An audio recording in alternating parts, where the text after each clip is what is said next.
Hey, I'm live now. It's always like a delay, so I feel really weird when this happens. But what I'd like to talk to you today is about the difference between studio and live. I do a lot of videos, and I think I've mentioned to you guys before, I really prefer to listen to live performances.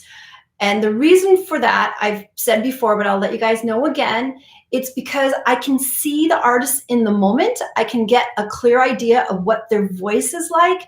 And I also like to watch their performance because it's not just about singing, it's about how they perform with the audience, their interaction between their bandmates, because you can see a lot about what the energy of the artist and how they are able to share. Now, the thing about a studio recording is in the studio, now, yes, we can record live in the studio. That does happen where people just do everything in one take, but that is usually the exception and not the rule, because the studio is the equivalent of photoshopping. So yeah, you can take pictures of somebody, and as you all know, with Photoshop, we can erase their braces, we can clean up their zits, we can actually superimpose another picture on another picture. Like you can take someone who doesn't have good legs and you take a model's legs and you can attach them to the celebrity person of the movie that they're selling. So there's a lot of things that can happen with Photoshop that is not real. It's all enhanced and it's not true. So the same thing happens in the studio. When you record in the studio, we have all these enhancements that are there. So that's one of the things. The studio has, effects, processors. We can also do what they call doubling, where singers will sing over one track and then they'll go over the track a second time, singing it exactly the same or even more and more to get a fatter sound. So they can actually amp up the sound by just doubling tracks. They also can do what we call slicing in. So they can actually sing something in the studio and then they kind of don't like their belt note or they mess up the words. And then you can actually go in, we call it punching in. They're going to go in a little before, they're going to punch in, and you can spot fix things. It's kind of like cleaning up the zit on your forehead with Photoshop. So you can do that. And then what a lot of artists do is they'll just record the song that they're recording a whole bunch of times. Like they'll have 5 takes of this.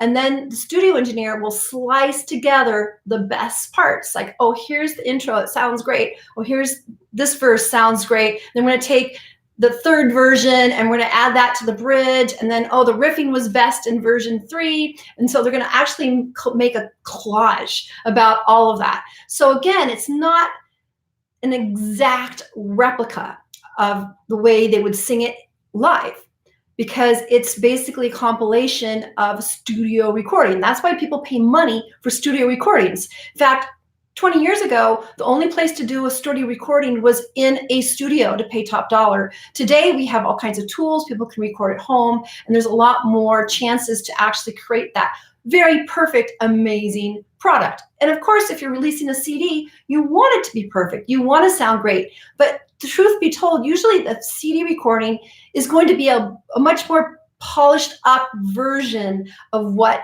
you really are. And again, it's just like photoshopping. You have a picture, you're going to have it touched up. Okay, the touching up is going to show you in a more idealized light. Like they're going to touch up your wrinkles, they're going to touch up the reds of your eyes, you're going to touch up your braces. So again, it's not a real clear picture of you. It's an idealized picture of you. That's what the studio does. It's an idealized picture of your best sound.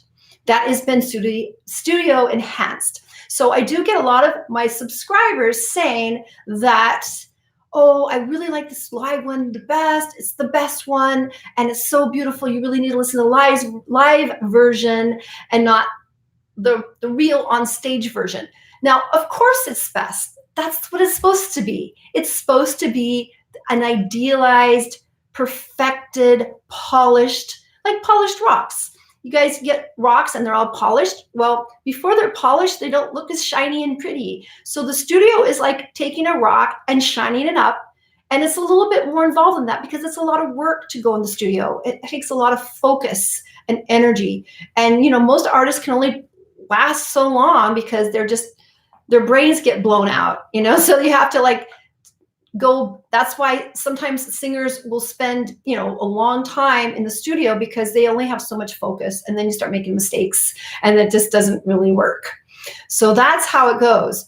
However, I love studio recordings too. Don't get me wrong. I love what audio engineers can do. I love the enhancements. I love the emotion. And likewise with music videos too.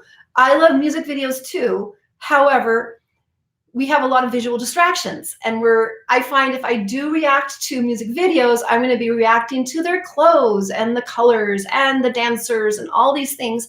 And I really like to talk about the singing, what the singers are doing, and how they are interacting in that moment in time. Now, again, I also get some people say, well, I listened to this more recent video of somebody and they sounded so much better years ago. You really should listen to this version because their voices weren't as good. But here's the deal. Every performance has value. And yes, maybe they had a better voice then.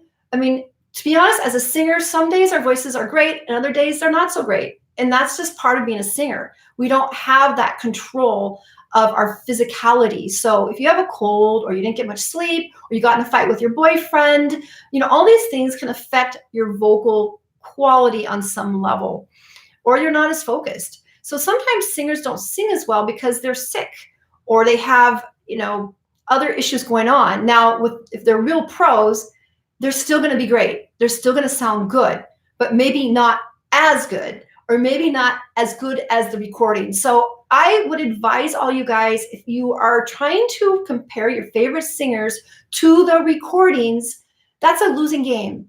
That is a losing game because really hardly anyone is going to sound as good on a studio enhanced recording than they are live.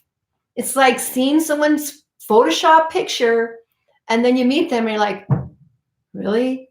Oh. You don't look as good, right? So, that's embarrassing. In fact, I actually know lots of singers that use pictures of themselves. What I'm trying to think of, headshots is what we call them. So when you're a performer, you have what you call a headshot, which is what you use to market yourself. And I know people that have headshots from 20 years ago, and then you see them and they look amazing. And then when you see them in real life, you're like, oh no, it's a bad thing. Don't use a 20-year-old headshot. It is not going to set you up well when people see what you look like in real life, because I'm sorry, it's going to shoot you in the foot if you're using a headshot that is so old that you don't even look like it anymore. But anyway, that's what a studio recording can be. So live is best. Live is best for me to analyze singers and for me to see how they interact with their bandmates and how they interact with the crowd.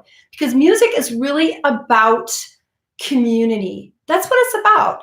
Music has become a product for sale, and it's become something that people listen to passively. But that's not what it's about. Humans have been singing throughout millennia, and they have been singing for their communities.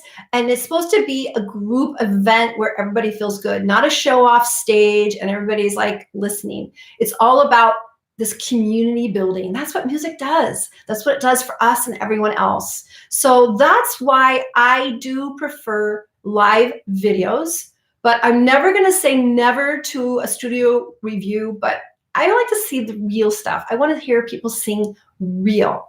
All right, so let me look at the comments. Evelyn says, hi, I love kissing videos from Argentina. I don't know what a kissing video is, but maybe you mean you like my videos. I hope that's what you mean, because I don't think I've made any kissing ones, but if there is some I'm missing out, let me know. And then I get something from RM, and unfortunately I don't speak Korean, but I do so love my Korean fans, and I love the Korean singers. It's embarrassing. I love them so much. There's such great singers in Korea, and I know I barely scratched the surface of listening to the great Korean singers. I love them. Yes. And Dear Army, got you for the second time from Switzerland. Awesome. Hi from Switzerland. I'd love to go to Switzerland someday. I've been to Europe once when I was 14 and I visited my relatives in Sweden. So yes, I am American, but my grandparents immigrated from Sweden and my mother was born here. So I do have Swedish relatives, including someone who is quite famous, I've been told. And I've never met her or said hi to her, but genetic testing has proven that we are related. All right. Yes. 2 a.m. now. Oh, thank you for staying up and listening to me. And Cynthia, hi. Thank you for checking up and hearing me. Very good. I'm so glad. Oh, Mexico too. Yes. And I have a great poster that actually gave me my first translation of a video, which is for Dimash singing SOS. And I am so grateful for him. So hopefully I will get more listeners from Mexico. All right. I love you guys. Thank you so much. I love making these videos for you. And I hope everything I say is giving you some hope, and hope will encourage you to sing too, because we all should be singing. It's good for our health. It's good for our emotions, and it makes you bond with people.